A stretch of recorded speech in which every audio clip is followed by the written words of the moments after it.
Hello guys, good morning.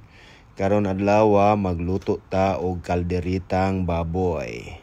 Kini nga recipe nagpatudlo ra day ko ani sa akong asawa ni si Mami Jen.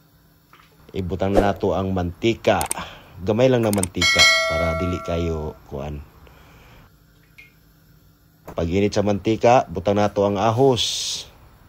Okay. Alright. Mix na yung ginagmay. Wala to na mag brown ang ahos. Isunod na to ang bombay. Okay. Mix na pod. Pag medyo translucent ng bombay,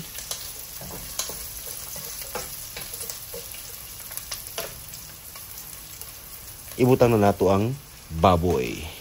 Kini nga baboy ako dani gipa bukalan para dali na lang sa pahumukon. Nya ang baboy na maayo gamiton na kanang naay taba para manuot-nuot jud taklo barato. Okay, pag medyo nag golden brown na ang baboy, butang na nato ang tomato sauce. Wow. Ana gyud pugaon kay para gyud matilok. Tilok jud kay nag mahal ang tomato sauce. Lisod ang panahon karon. Okay, mix na pod. Okay, plaster ginagmay. Na.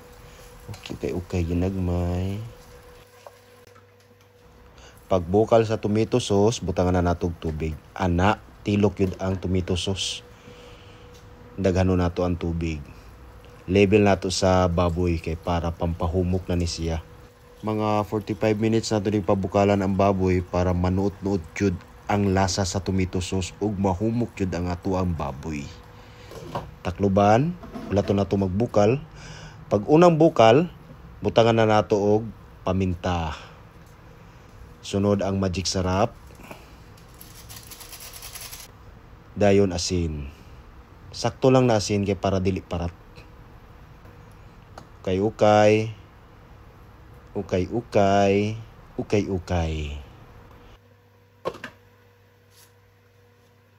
Pag medyo humok na ang baboy, butangan na nato og carrots and potatoes.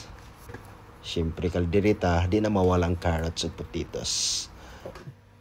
Pag humok na ang carrots ug potatoes, butangan na nato og liver spread. Isa lang kalata, pwede na siya.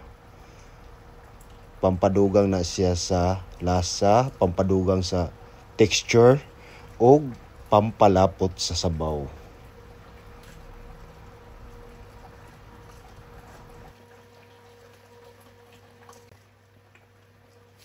O kayon yun nato ni para ma-mix ang liver spread para mas mulami. Takloban nato. Pagbukal, luto na.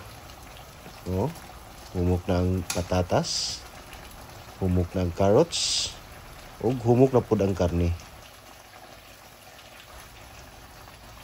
Pabukalon pa nato ni mga 1 minute na lang. Og luto na ang ato ang kalderitang baboy na recipe ni Mami Jen. Luto ni Daddy Jandy. Thank you for watching guys. See you.